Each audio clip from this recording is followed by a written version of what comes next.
ওয়ালা তাজাসসু, তোমরা গুপ্তচর বৃত্তি করবা না, একে অপরের দোষ খুঁজবা না, একে অপরের দোষ অন্বেষণ করবা না। আল্লাহর নবী বলেন ওয়ালা তাজাসসু ওয়ালা তাহাসসু ওয়ালা তানাফাসু ওয়ালা তাহাসাদু ওয়ালা তাবাগুদু ওয়ালা তাদাবারু ওয়া কুনু ইবাদাল্লাহি ইখওয়ানা। আল্লাহ নবী বলেন তোমরা একে অপরের বিরুদ্ধে হিংসা করবা না, একে অপরের দুশ্চর্চা করবা না, তোমরা একে অপরের বিরুদ্ধে নিজেদের মধ্যে শত্রুতা মনে করবা না। ওয়া কুনু ইবাদাল্লাহি ইখওয়ানা, তোমরা একে অপরের আল্লাহর বান্দা হিসাবে ভাই ভাই হয়ে থাকবা। আল মুসলিমু আখুল মুসলিম, মুসলমান মুসলমান ভাই। নবী বলেন মান সাতারা মুসলিমান সাতারাহুল্লাহু ফিদ দুনিয়া ওয়াল আখিরাহ,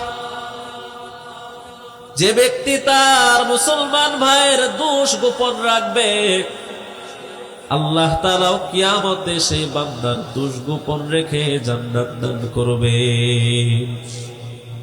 কিন্তু আজকে বর্তমান রাজনীতি, কে কার কত বেশি দোষ চর্চা করা যায়, ঠিক কিনা বলে?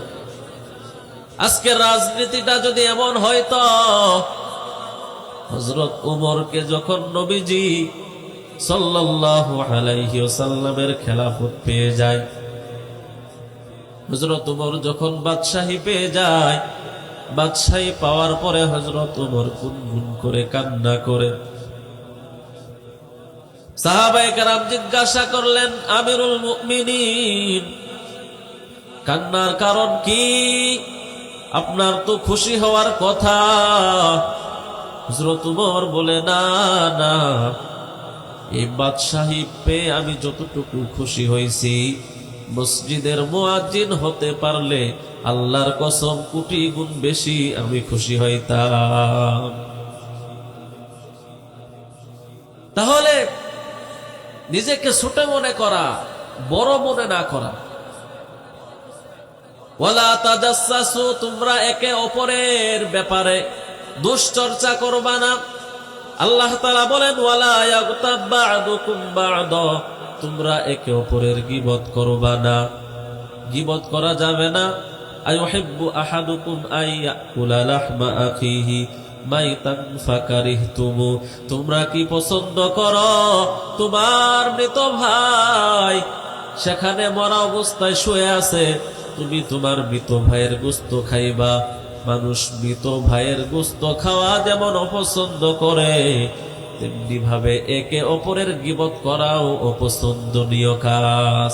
ওয়াত্তাকুল্লাহ, হে বান্দা, এই সমস্ত গুনাহ যদি তোমার হয়ে থাকে, ইন্নাল্লাহা তাওয়াবুর রহিম, আমি আল্লাহ বড় দয়ালু, আমি আল্লাহর কাছে তওবা করো, আমি আল্লাহ দয়া করে তোমার তওবা কবুল করে জীবনের সব গুনাহগুলো মাফ করিয়া দিব। আল্লাহ পাক রব্বুল আলামিন বলেন ওয়া'বুদুল্লাহ, হে বান্দা তোমরা আমি আল্লাহর ইবাদত করবা, ওয়ালা তুশরিকু বিহি শাইআ, আমি আল্লাহর সাথে কাউকে শরীক করবা না। আল্লাহ বলে আমি আল্লাহ বান্দা তোমাদের উপরে একটা পাওনাদার। কি পাওনাদার? শিরিক মুক্ত ইবাদত আমি আল্লাহকে দিবা। আমি আল্লাহর কাছেও পাওনা, তুমি বান্দা তুমি পাওনাদার। বান্দা শিরিক মুক্ত ইবাদত যদি আমি আল্লাহকে দিতে পারো, আমি আল্লাহ তোমাদের পাওনা জান্নাত তোমাদেরকে দান করব। শর্ত শিরিক মুক্ত ইবাদত আল্লাহর কাছে না। আল্লাহ পাক রব্বুল আলামিন বলেন ওয়াবিল ওয়ালিদাইনি ইহসানা, তোমার মা বাবার সাথে ভালো ব্যবহার করবা। এ যুবক বন্ধু, আল্লাহর নবী বলেন হুমা জান্নাতুকা ওয়া নারুকা, তোমার মা হলো তোমার জন্য জান্নাত, তোমার মা বাবাই হলো তোমার জন্য জাহান্নাম।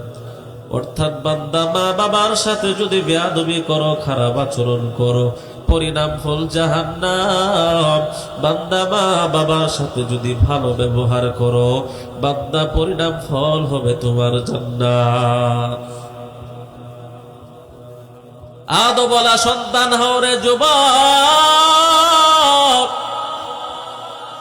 দুনিয়াতে যদি সফলতা চাও, মা বাবার সাথে বেয়াদবি করা যাবে না।